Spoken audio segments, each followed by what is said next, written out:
How are you using this drone to help support your initiative, to help show people, educate people about the problems facing the lake? The drone helps because it gives a completely unique and new perspective to lake property owners or people who boat on the lake that they may not have ever seen before.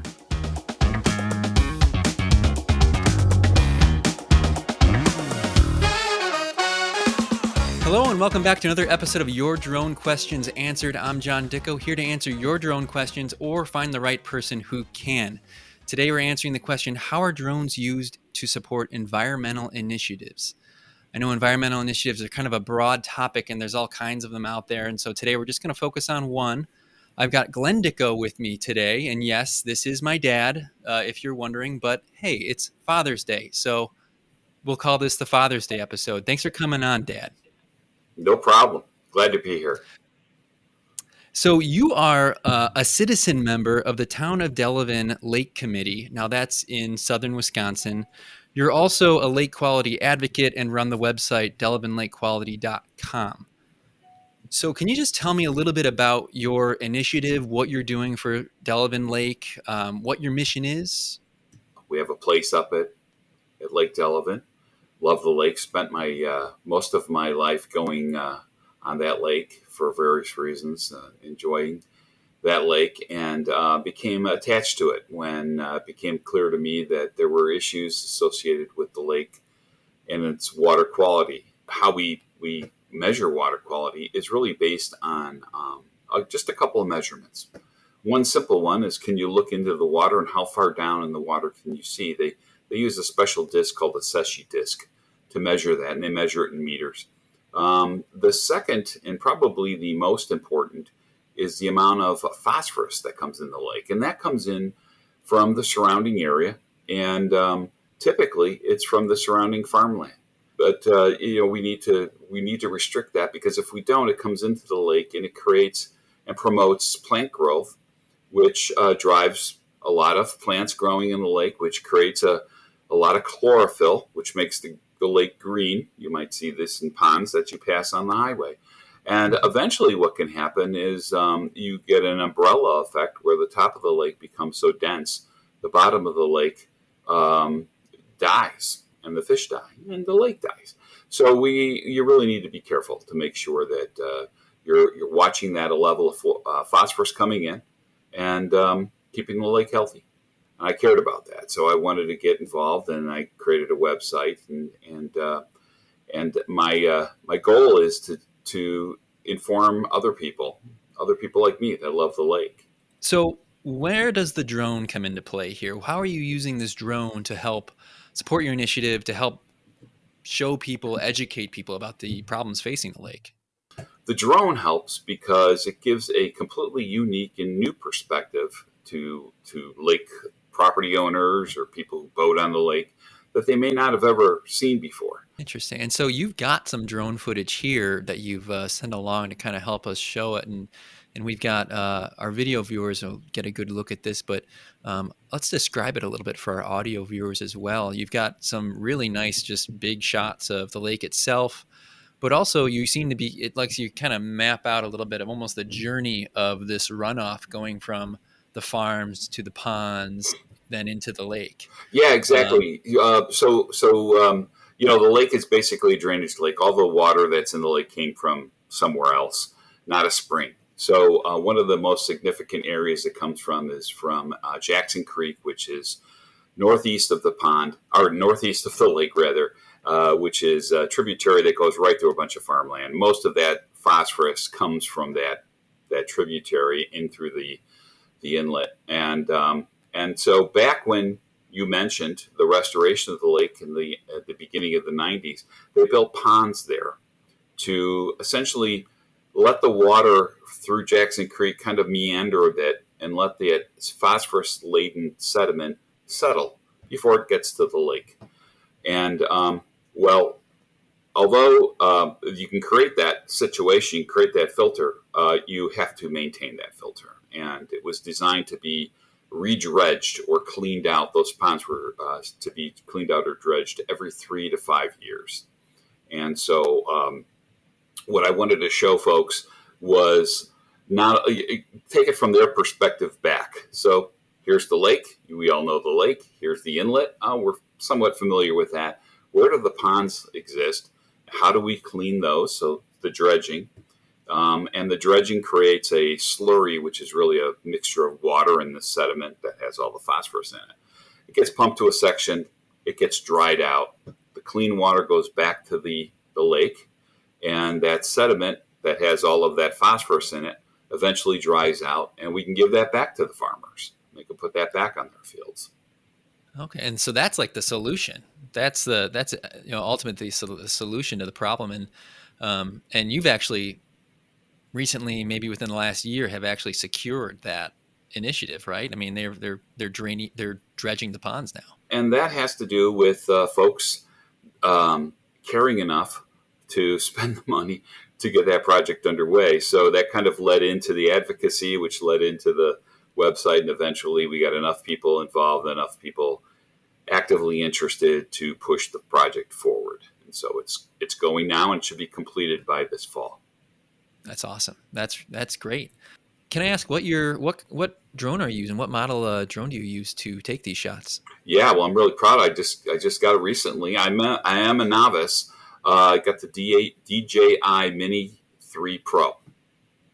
Okay.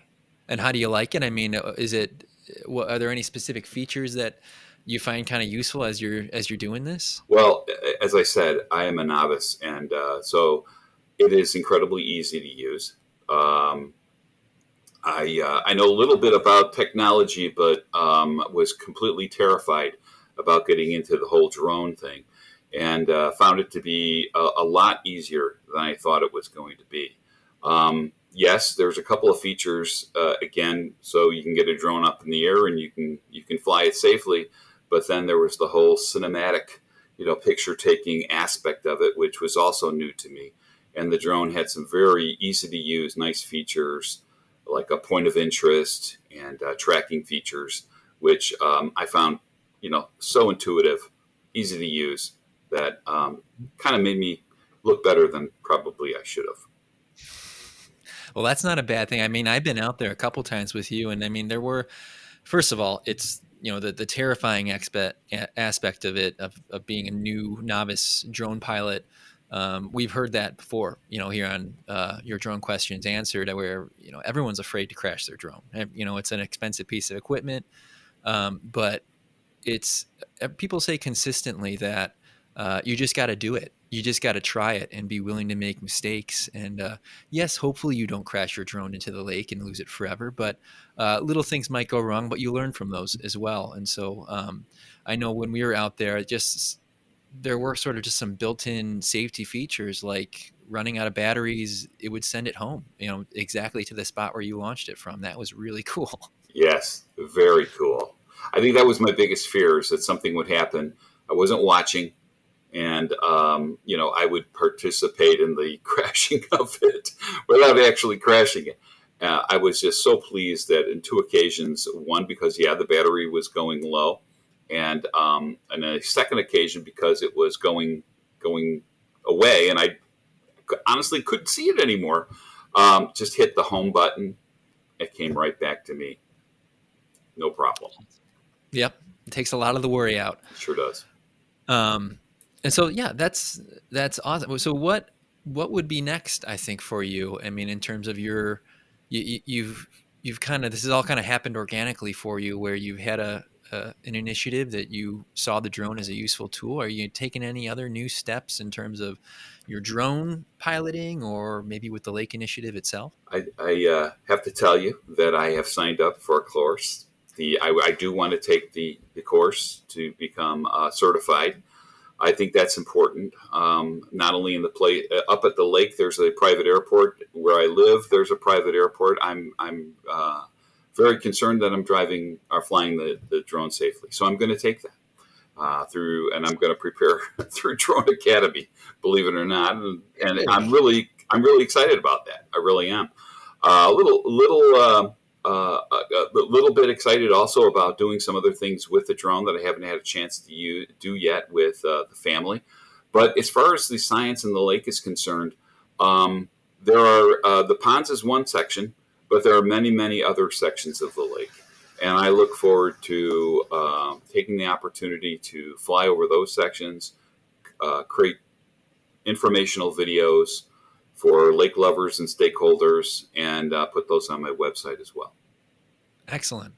Really cool. And that's such a cool story to hear that, you've reached a level of success in your initiative by, pointing out the problem of this runoff going into the ponds, going into the lake. Those ponds are being dredged now. And so mission accomplished there, but good to hear that you're not stopping there and that you're going to continue to educate people. No, I'm excited about that. There's all kinds of environmental initiatives out there, things that we can do to improve our environment. Somebody's thinking about leveraging a drone to help illustrate a problem or a solution. Do you have any advice for that person if they're a beginner? Well, actually, like I think something you just mentioned, don't be afraid, give it a try, do it. I think the passion comes from what you were trying to convey. I think the benefits come from a new and unique tool to allow you to convey your message, to tell your story, and to learn yourself from that. I have to tell you that, and putting together that little clip that you saw gave me insights that I thought I had just intuitively from being involved. That made it a little bit easier for me to convey the message, and we'll see. We'll see how people take it. But yes, just get out there and do it. Mm-hmm. Well, I think it was a great idea to leverage a drone for something like that, because you're truly, quite literally offering a bird's eye view of the problem. Yes. Something that charts or PowerPoint slides can't always accomplish. So I think that was a great idea. Thanks. Best of luck to you as you continue to kind of drive this initiative. Glenn Dickow, he's a citizen member of Town of Delavan Lake Committee. He's also a lake quality advocate running the website delavanlakequality.com. Thanks for joining me, Dad. All right, John. Thanks for having me. Hey, and call your mom once in a while, will you? Okay. I'm going to let you go now. And you, thanks for listening. Thanks for watching. You can submit your own drone questions at ydqa.io. We'll find somebody who can get them answered for you. In the meantime, we'll see you in the sky.